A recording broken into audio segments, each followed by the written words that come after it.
Encounter के बाद अब गैंगस्टर विकास दुबे की काली कमाई का हिसाब किताब करने में जुटी है ईडी। ईडी ने विकास दुबे की प्रॉपर्टी की जांच शुरू कर दी है। दुबई और थाईलैंड में भी विकास की प्रॉपर्टी बताई जा रही है। विकास दुबे की संपत्तियों की जांच के साथ ही मनी लॉन्ड्रिंग एक्ट के तहत केस भी दर्ज किया जाएगा। विकास के गैंग से जुड़े लोगों की भी संपत्ति की जांच होगी।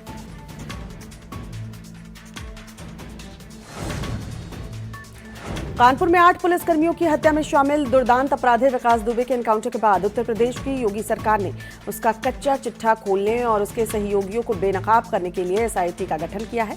अपर मुख्य सचिव संजय भुसरेड्डी की अध्यक्षता में टीम गठित की गई है। एसआईटी में एडीजी हरिराम शर्मा और डीआईजी जे रविंद्र गौड़ भी बतौर सदस्य शामिल होंगे।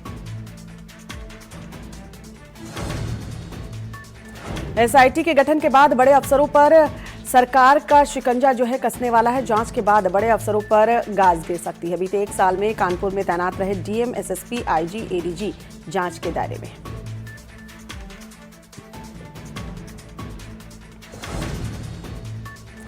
विकास दुबे के एक और साथी को गिरफ्तार कर लिया गया है। विकास के साथी गुड्डन त्रिवेदी को मुंबई से गिरफ्तार किया गया है। उसे मुंबई एटीएस ने ठाणे से गिरफ्तार किया है। गुड्डन त्रिवेदी का ड्राइवर सुशील कुमार को भी गिरफ्तार किया गया है।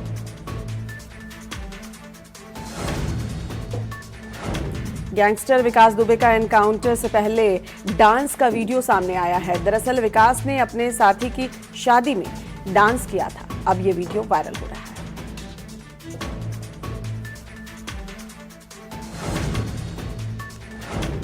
बिकरू गांव में पुलिस ने आमजन में विश्वास बहाली को लेकर पंचायत शुरू कर दी है। दरअसल बिकरू गांव में आरएएफ की एक यूनिट पहुंची। बिकरू गांव के लोगों का खौफ दूर करने के लिए जिला प्रशासन लगा हुआ है।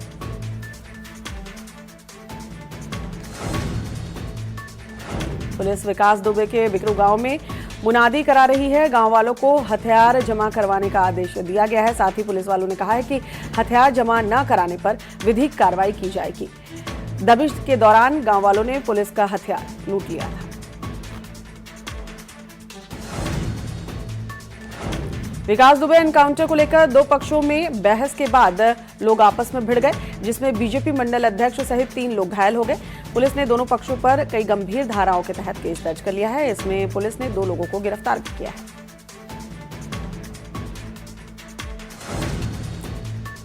विकास दुबे के एनकाउंटर के बाद से बिकरू गांव में खुशी का माहौल है। इससे पहले दहशत में गांव के लोग कुछ नहीं बोला करते थे। तो वही विकास की पत्नी ऋचा दुबे जिला पंचायत की सदस्य थी। गांव में पीछे के रास्ते एक पुल बनवाया गया था, जिसमें विकास के नाम की पत्थर की प्लेट लगी हुई थी। अब गांव वाले विकास के मरने के बाद विकास से जुड़ी हर उस चीज को हटा रहे हैं। विकास दुबे का नया वीडियो सामने आया है। दरअसल वीडियो में विकास दुबे उज्जैन के महाकाल मंदिर में आराम से घूमता नजर आ रहा है। महाकाल मंदिर में लगे सीसीटीवी में विकास की हरकत कैद हो गई है। आपको बता दें, विकास 9 जुलाई को महाकाल मंदिर से गिरफ्तार हुआ था। सुबह 7:30 बजे विकास मंदिर पहुंचा था।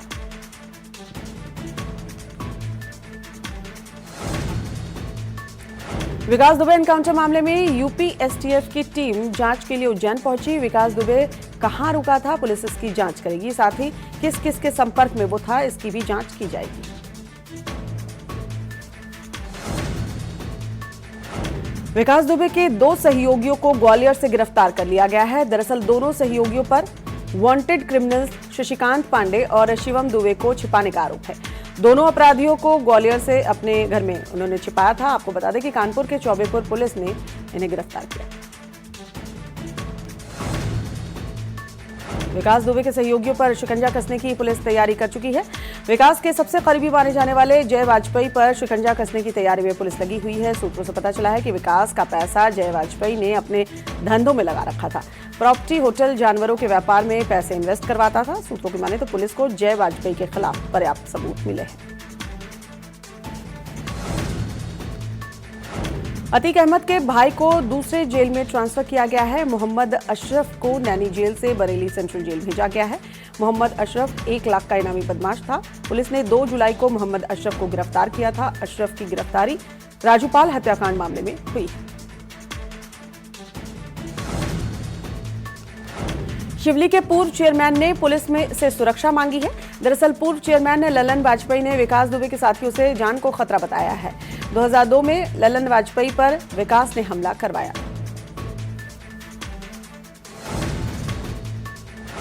पूर्व सांसद माफिया डॉन अतीक अहमद के भाई मोहम्मद अशरफ को नैनी जेल से बरेली सेंट्रल जेल भेजा गया है। हाई सिक्योरिटी बैरक से अशरफ अहमद को रखा गया है। राजूपाल हत्याकांड मामले में 2 जुलाई को मोहम्मद अशरफ की गिरफ्तारी हुई थी।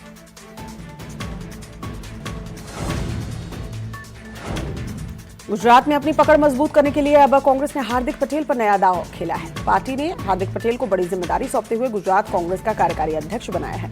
कांग्रेस की राष्ट्रीय अध्यक्ष सोनिया गांधी की ओर से हार्दिक पटेल को तत्काल प्रभाव से गुजरात कांग्रेस का कार्यकारी अध्यक्ष बनाने का फैसला लिया गया है। देश में कोरोना संक्रमण के हालात पर प्रधानमंत्री नरेंद्र मोदी ने शनिवार को बैठक की। बैठक में गृह मंत्री अमित शाह और स्वास्थ्य मंत्री हर्षवर्धन भी मौजूद रहे।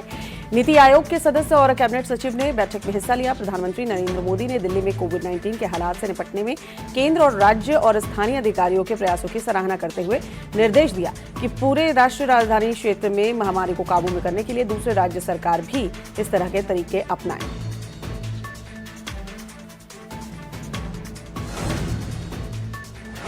पूरे देश के साथ साथ छत्तीसगढ़ में कोरोना का प्रकोप बढ़ता जा रहा है। इसको देखते हुए छत्तीसगढ़ प्रशासन पूरी तरह से मुस्तैद है और लोगों को जागरूक करने के लिए तरह तरह के हथकंडे अपना रही है। ऐसे में बिना मास्क बाहर घूम रहे लोगों को जागरूक करने के लिए जगह जगह नुक्कड़ नाटक का आयोजन किया गया।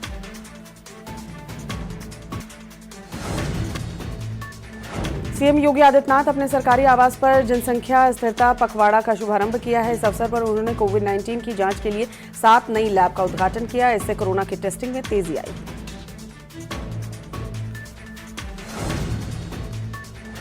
सीएम योगी आदित्यनाथ ने विश्व जनसंख्या दिवस पर कार्यक्रम का शुभारंभ करने के बाद सभा को संबोधित किया।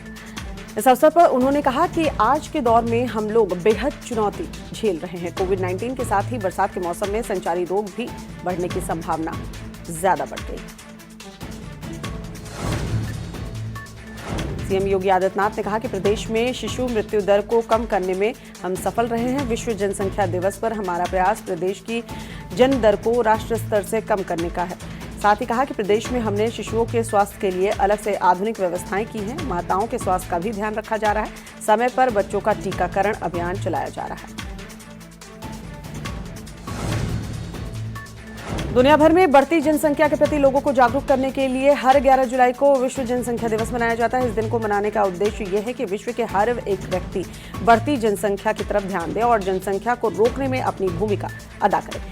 इस दिन की शुरुआत साल 1989 में संयुक्त राष्ट्र विकास कार्यक्रम की संचालक परिषद ने की थी।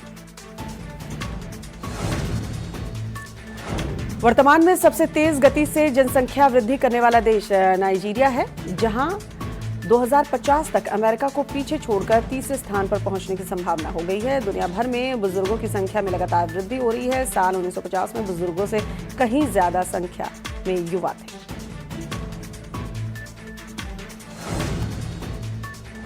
विश्व जनसंख्या दिवस का इस बार का थीम कोरोना महामारी के समय दुनिया भर में महिलाओं और लड़कियों के स्वास्थ्य और अधिकारों की सुरक्षा पर आधारित रहा। हाल ही में UNFPA के एक शोध में कहा गया कि अगर लॉकडाउन 6 महीने तक जारी रहता है और स्वास्थ्य सेवाओं में बड़ी गड़बड़ी होती है तो कम और मध्यम आय वाले देशों में 47 मिलियन महिलाओं को आधुनिक गर्भनिरोधक नहीं मिल पाएंगे। देश में कोरोना मरीजों की संख्या बढ़कर 8,20,916 हो गई है। देश में कोरोना संक्रमण से 5,15,385 मरीज ठीक हो चुके हैं और कोरोना से अब तक 21,123 मरीजों की मौत हो चुकी है। देश में कोरोना संक्रमण के 2,83,407 केस एक्टिव हैं।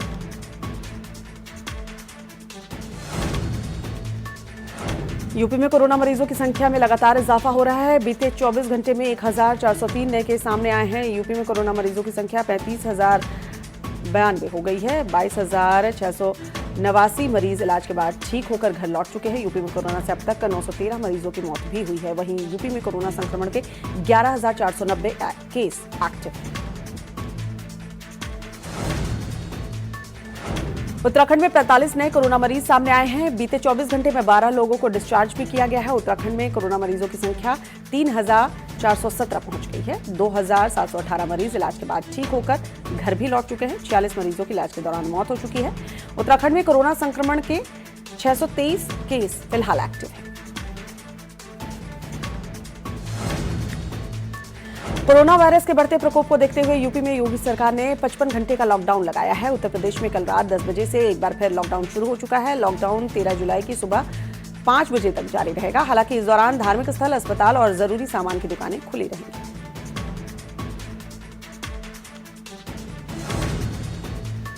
यूपी के सभी जिलों में लॉकडाउन का असर देखने को मिल रहा है। हापुड़ में सड़कों पर पुलिस तैनात नजर आई, सड़कें सुनसान नजर आई। हापुड़ में कोरोना मरीजों की बात करें तो यहां एक्टिव केस की संख्या 188 है।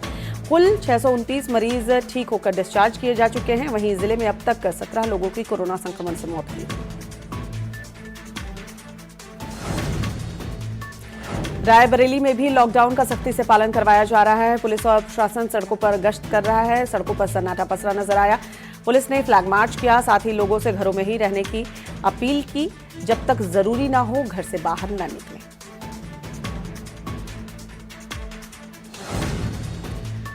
यूपी पुलिस लोगों से अपील कर रही है कि लोग अपने अपने घरों में ही रहें, लॉकडाउन के नियमों का पालन करें। सभी गाड़ियों की चेकिंग लगातार की जा रही है। मास्क का प्रयोग नहीं करने पर लोगों का चालान भी काटा जा रहा है। इस दौरान लखनऊ पुलिस कमिश्नर भी निरीक्षण करने हजरतगंज चौराहे पर पहुंचे। पुलिस कमिश्नर ने निर्देश दिया कि लॉकडाउन के नियमों का पालन सख्ती से करवाया जाए।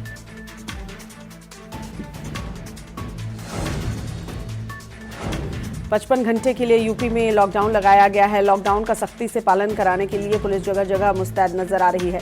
गाजियाबाद में पुलिस जगह जगह चेकिंग अभियान चला रही है। जो भी मास्क में नजर नहीं आ रहा उसका चालान काटा जा रहा है।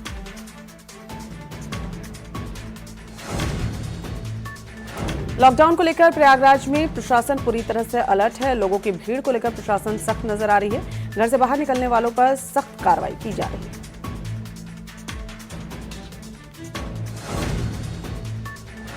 वाराणसी में भी पुलिस पूरी तरह से लॉकडाउन को लेकर अलर्ट है। बिना मास्क पहने लोगों का पुलिस चालान काट रही है। साथ ही बिना वजह घर से बाहर निकलने वालों से पुलिस सख्ती से पेश आ रही है। जिलाधिकारी ने पुलिस को सख्त आदेश दिया है कि लॉकडाउन का कड़ाई से पालन कराया जाए।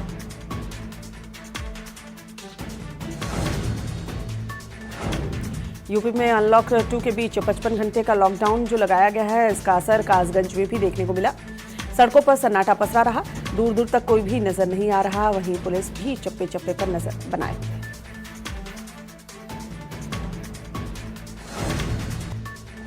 मुरादाबाद में कोरोना टेस्ट लैब का शुभारंभ किया गया। लैब का उद्घाटन डीएम ने किया। लैब में एक दिन में 100 मरीजों के सैंपल की जांच की जाएगी। साथ ही इस लैब में 6 लोगों की तैनाती की जाएगी। ये लैब जिला अस्पताल में बनाई गई है। यूपी सरकार ने प्रवासी मजदूरों को लेकर बड़ा फैसला लिया है। कहा है कि जो प्रवासी मजदूर प्रदेश से लौट गए हैं उन्हें 1000 की सहायता नहीं दी जाएगी। साथ ही सरकार ने दूसरे चरण में आर्थिक सहायता देने के लिए चिन्हित श्रमिकों में से ऐसे श्रमिकों के नाम हटाने का आदेश दिया है जो अब यूपी छोड़ काम के लिए अन्य राज्यों की ओर रुख कर चुके हैं। आगरा में फर्जी वकील को पुलिस ने अपनी गिरफ्त में लिया है। दरअसल आरोपी गलत दस्तावेज के आधार पर फर्जी वकील बन गया था, जिसके आधार पर सरकारी दफ्तरों में आरटीआई दाखिल करता था। फिलहाल पुलिस ने फर्जी वकील के खिलाफ मुकदमा दर्ज कर लिया है। कोरोना वैक्सीन को लेकर बड़ी खबर है कि भारत में इस साल कोरोना वैक्सीन नहीं आएगी, क्योंकि इस साल कोरोना वैक्सीन बनना संभव नहीं है। संसदीय समिति को दी गई एक जानकारी की माने तो 2021 से पहले कोरोना का टीका संभव नहीं।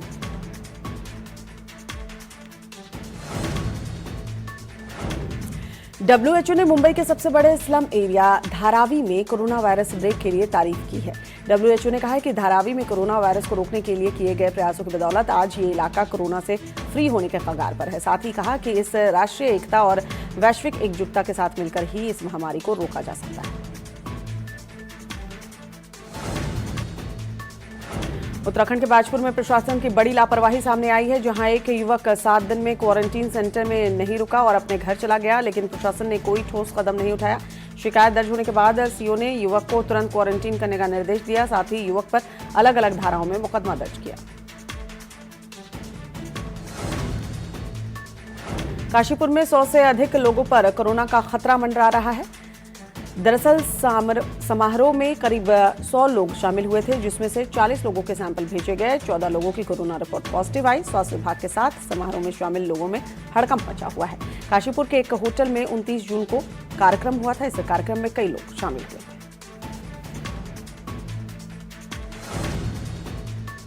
पंजाब सरकार ने लॉकडाउन के दौरान स्कूल फीस के पेमेंट मामले में हाईकोर्ट की सिंगल बेंच के फैसले को चुनौती दी है। साथ ही सिंगल बेंच के फैसले पर रोक लगाने की मांग भी की गई है। दरअसल 30 जून को पंजाब और हरियाणा हाईकोर्ट की सिंगल बेंच ने अपने फैसले में प्राइवेट स्कूलों को लॉकडाउन के दौरान फीस लेने की इजाजत दी थी।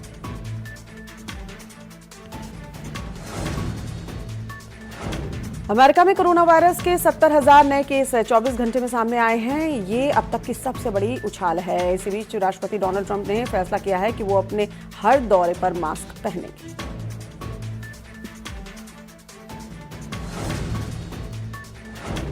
अमेरिकी राष्ट्रपति डोनाल्ड ट्रंप ने अमेरिकी स्कूलों पर फिर से निशाना साधा है। उन्होंने कहा है कि अमेरिका के बहुत से स्कूलों में कट्टर वामपंथी भावना सिखाई जा रही है। अमेरिका के जॉर्ज फ्लॉयड की मौत के बाद भड़की हिंसा के लिए ट्रंप ने वामपंथ को ही जिम्मेदार बताया था।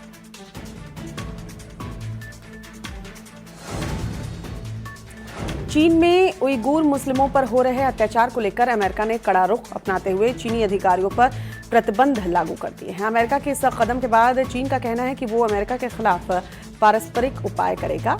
चीन ने नए अमेरिकी प्रतिबंधों को आपसी संबंधों के लिए हानिकारक बताया है।